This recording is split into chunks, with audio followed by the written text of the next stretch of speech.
right, we have our men's 800-meter podium on the stage. To my right is first place Nick Symmonds. In the middle is third place Duane and on the end is second place Khadevis. Nick, if you'll start us off, take us through your race and your thoughts on making the team. Yeah, as I was warming up, my legs felt great. I looked up at the American flag and saw it sitting dead still, and I thought we could maybe do something special tonight if people want to take it out fast. Fortunately, guys like Duane here, never afraid to push the pace a little bit. I think that's spurred 49 high. You know, so I saw that and I thought this could be a really special moment if we keep it lined up and keep it going. So my plan was just kind of pick people off on the straightaways. So you know, out in 24 high, 25 low, pick a couple people off in the home stretch, move my way down the back stretch, you know, and then just bring it home strong. I started to rig up a little bit with 50 to go, but that 3:36 PR in the 15 I set a couple weeks back showed that I had the strength to close. So my first 143 here at Hayward Field, I'm very pleased with that. I've run a lot of incredible races here, but to do a 143 at the Olympic trials is pretty special. I'm very proud of myself and really just grateful for the crowd to bring me home and for some great coaches that have made me, turned me into a really elite 800-meter runner over the last 6 years. Can you take us through your race, your thoughts on making the team? Yeah. Well, you know, I kind of came in the race, you know, with my legs. I felt really good today, and you know, the whole plan was just to follow Jock and just kind of pick him off, you know, like every 100, 200. So I tried to stay on him, you know, as much as possible. And then I got to the 600. I saw the clock. I was like, wow, I mean, we're moving right now. So I think I was at maybe 116. So I knew at that I was like, okay, we're gonna do, you know, something good. So I was just gonna tell myself, just hold my form, and just run all the way through the line, and just to make, you know, this is my first Olympic team, and it feels so amazing right now, and I feel so blessed right now. And to have these guys on the side of me, you know, I look up to these guys, and hope to one day be in their shoes too as well. Katie? Yeah, I mean, for me it was just about making a team. It's funny because my 2000, the first try I had, first try to college, I ended up getting fourth, and so I had to wait another 4 years to try to make it in 2004. In a similar situation, I ended up making the team and I got second. They came back in 2008, obviously everybody here know how that went, so I got fourth at that trial, and then to come back here I thought, well heck, you know, this is my time to win it, you know, but I ended up getting second again, so I'm not sure I want to go another 4 years because if I look good after the next 4 years, usually I don't make the team. But either way, I'm just glad to be on the team now. I mean, I count my blessings. I'm blessed to be up here right now, and you know, the people who are here. I mean, you know, again, you know, Duane's here, and me and him used to, you know, train together, and Johnny's here, and he used to coach me, and Coach Frank, my agent. I've been with the same agent for a while, so I mean, it's just a blessing. I feel like I'm blessed just to make a team, and I tell Nick and Duane, you know, don't take this stuff for granted. You just never know when it's going to be gone, so I'm happy. We'll open it up for questions.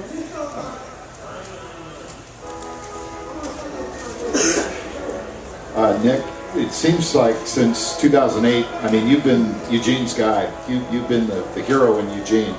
Has there been a lot of pressure for you to cope with, you know, being that guy that everybody looks at, everybody cheers for, and kind of thing? And how did you cope with that building up to these trials? That's a great question.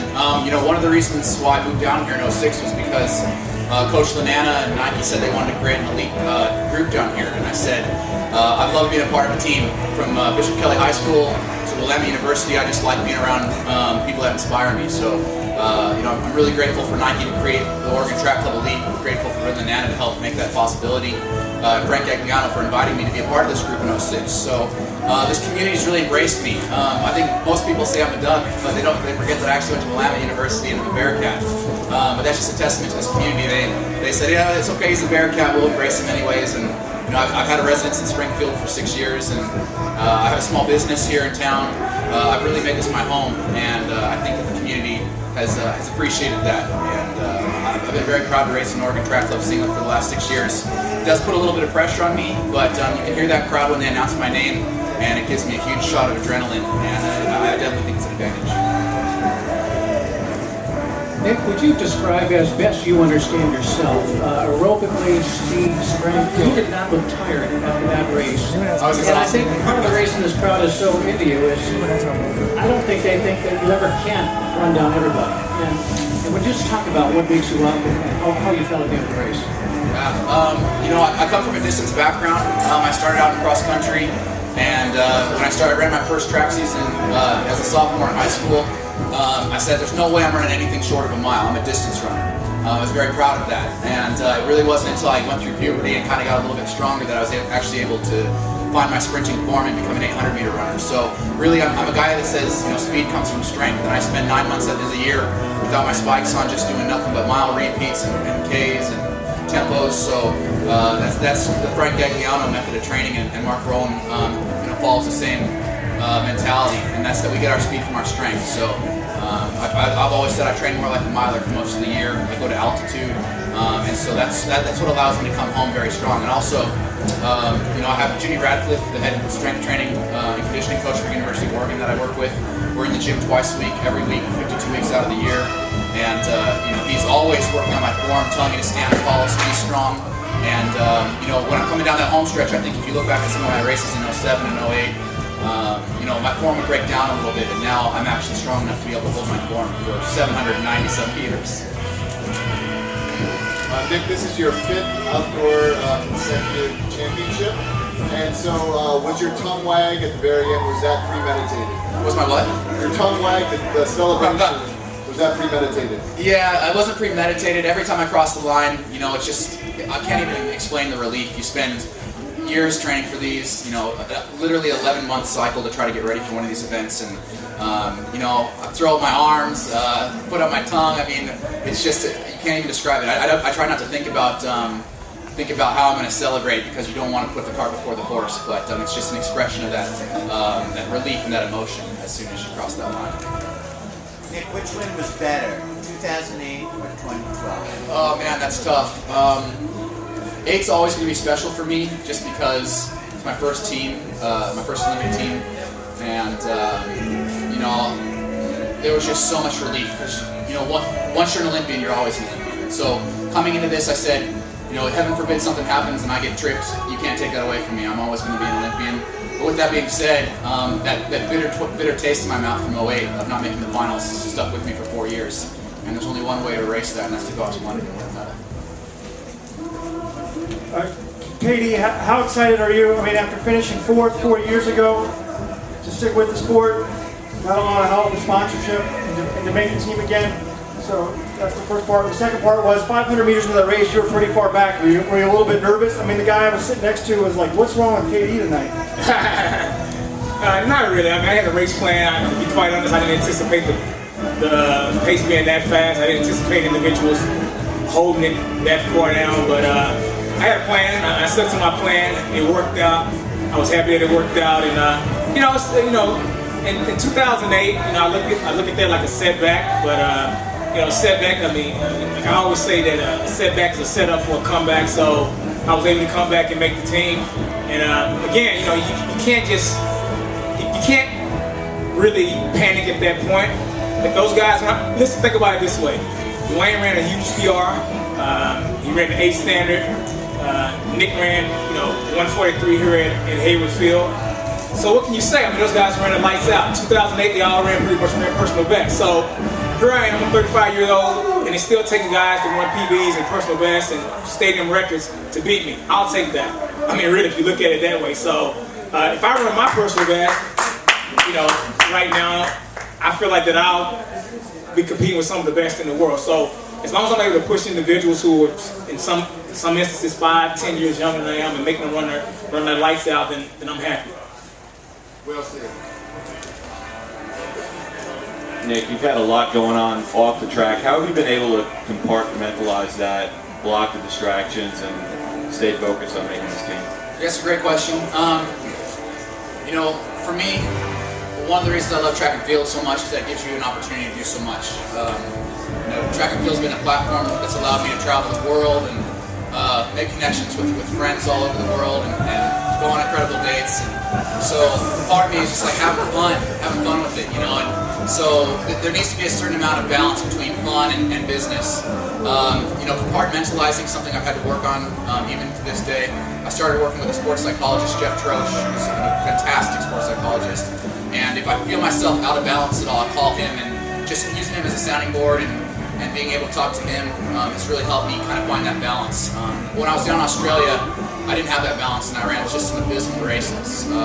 Couldn't even break 148, and I came back and just said, you know, I need to start having fun with the sport again. So that's really what the last 3 months has been about, and obviously pay off. Nick's telling us his secrets really quickly. He said a psychologist and weight room, Australia, important, incredible dates. I mean, what is all this about? I mean, Duane, like, what the heck is this guy talking about dates? You guys live in LA, psychologist, what is this? What kind of program is going on? We don't have none of that, man. We're just out there at the track where I coach. No wonder you're kicking my butt. Incredible dates. What is Sorry. Nick, you mentioned your first 143 in Hayward. It's probably the earliest you've run 143. Can you talk about what you're capable of this year physically and how you may be better prepared mentally to handle the Olympics? Yes, yeah. You know, when I went out to Penn Relays this year, I said, I just want to see what I'm capable of. I'd just gotten off of altitude, and I said, I'm going to go out hard and see what happens. And I think I ran a 143.9 there. And I kind of panicked for a minute. I was like, oh my gosh, am I peaking too early?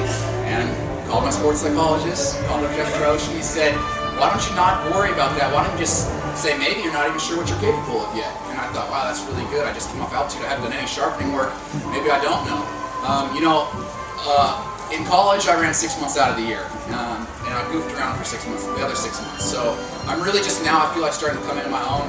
I didn't train all that hard in high school. I played ice hockey in the winters, and just hiked a lot in the summer. So really, whereas a lot of athletes maybe trained hard in high school and college, I feel like I'm certainly on a bit more of a delay. So at 28, 29, you know, 30, these are going to be my best years. So I don't want to question it. I just want to go out and compete hard, give myself the best opportunities. You know, having already track club and Nike on my side helps out a lot in getting those opportunities. So I'm not going to question it. I'm going to try to go to Europe and run really fast. I'm going to go to London and just try to get through the rounds as best I can. This is great. Thank you. It's really cool. You experienced quite a bit of weather this weekend. You know, how do you think that does for you? How does it prepare you going into the weather? Directed towards me? Oh, sorry. What's the question? How well do you think this weather does for you? What does it do to prepare for all three of you going to London?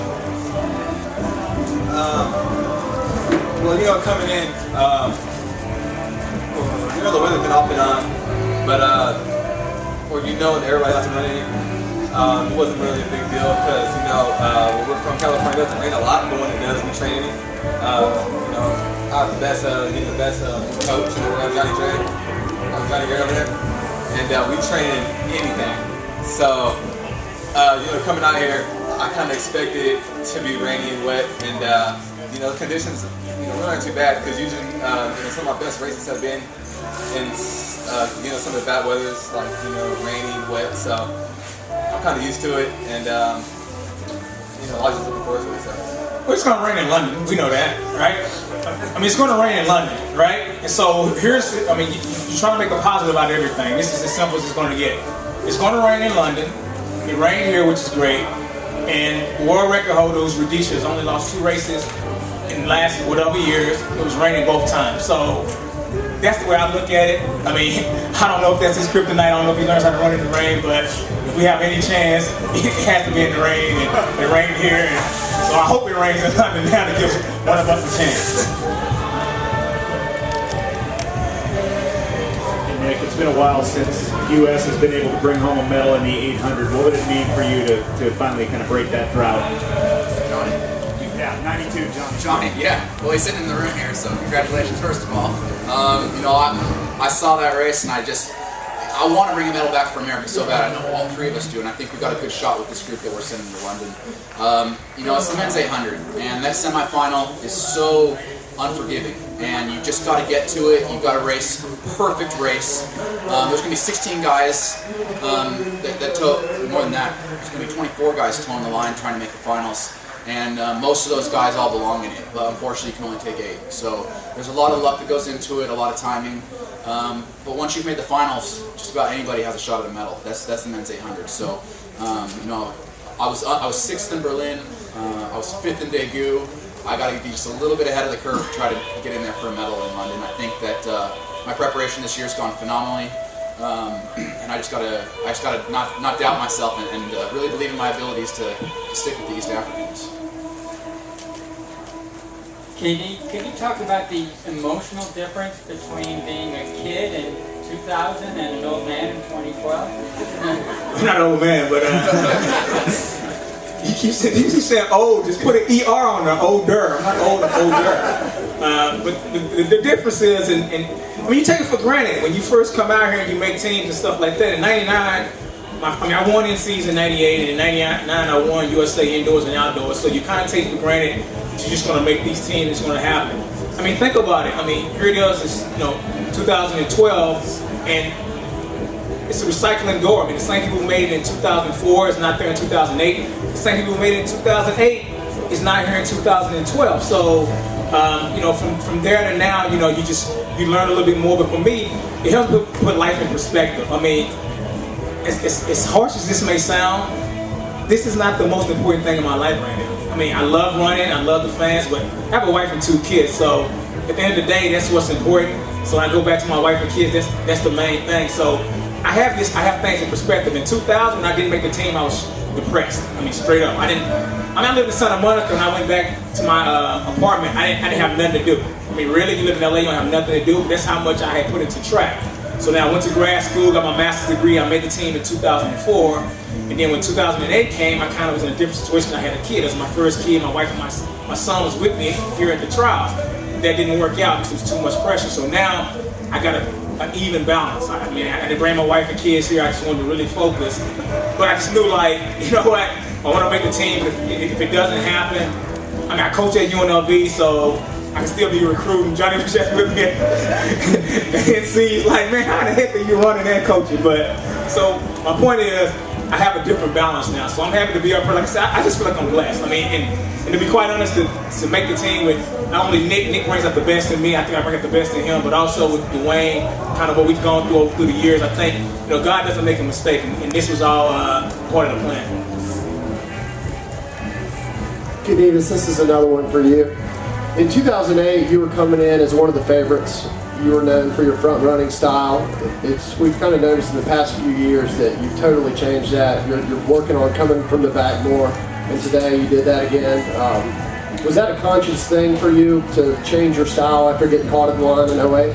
No, in 08, I messed up. In 08, I went into Prefontaine in extremely good shape. I mean, like, I was in the best shape I've ever been in, ever. And I got 3rd, ran 144.5. I was so pissed, and this is immaturity. I was immature. When I went back to Santa Monica, I trained too hard. I mean, I was going to repeat miles on the roads. We do that every Saturday, repeat miles on the roads. And I went back and this is 2 days after running 144.5, and I was drilling them. And then I did drills after that. So 2 days after that, literally 4 days after pre, I couldn't run a 450 point. Nobody knew this, I didn't tell anybody. But I literally couldn't run a 450 point. That's why in 2008, the first round, I barely made it out the first round. I got 6th in the first round. So in 08, I don't know how I made the finals. I have no clue, 0 how I made the finals. So really what it wasn't so much of me not running from the front, it was me running a tempo. So I went from, like today, maybe I wanted to run 50.8. Well, these cats, they came through, 49 something. So it ain't about being in front or in the back. It's like, what was my tempo today? My tempo is, 51.5. I think I run 143 off of that. I just didn't anticipate everybody else running that time. So it's not about leading or following. If I get in the race and somebody runs, 53 flat, I'm probably going to lead because I don't want to run that slow, depending on who's in the race. If I get in the race and cats are going 49, I'm just not going to lead because that's not the tempo I want to run to increase the chances of me winning. Yes, I have a question for Duane. Duane, I asked this question of the 800-meter women. I'll ask the same question of you. Can you elaborate on how key and important it is for you to have a great coach Johnny Gray coaching you and what he contributed to get you here? Yeah. You know, it's very important. This is my third year with Johnny, and I'm kind of just now learning everything that he's teaching me, and I'm putting it into works. He really drills into me to believe in what I can do in the training. And this year, I came in with real confidence in my in my abilities. And coming to trials, I didn't really race a lot, but we knew what I can do from the training that I've been doing. So Johnny just brings the confidence in myself that I can run with anybody, and just go out there and do it. And that's what I've been trying to do. And today I ran a huge huge PR. I got the A standard, all in one, make the team. So it's a great day for me today.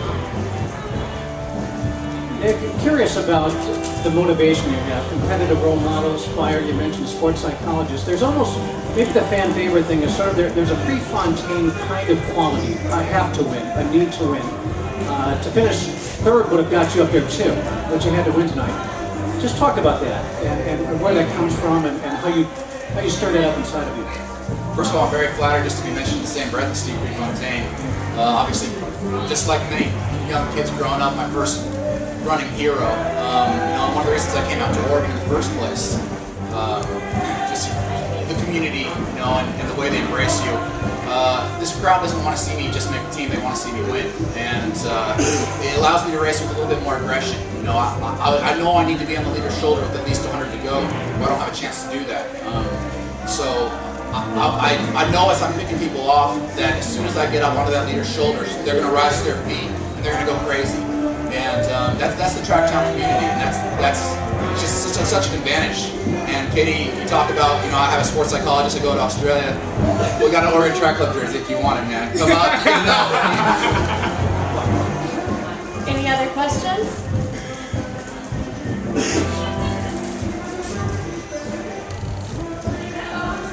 Can you talk about what you always put the community first, how they adopted you, you love them like they were your own family.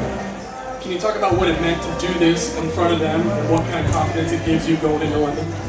Yeah, I mean, I felt it in 08, the Oregon sweep was hard to duplicate, but 09, 11, and now 12, this crowd has embraced me. I was out doing a 20-minute jog on Breeze Trail yesterday, and I literally didn't pass a single person who didn't wish me luck or say congratulations, or people just come up and start running with you. This is Track Town USA, and if you're going to do something and do it right, for me personally, I feel like I need to be embraced by a community like that. I'm a small town kid from Boise, Idaho. I went to a Catholic high school. The community's always been very important to me. Well, thank you very much, gentlemen, and congratulations.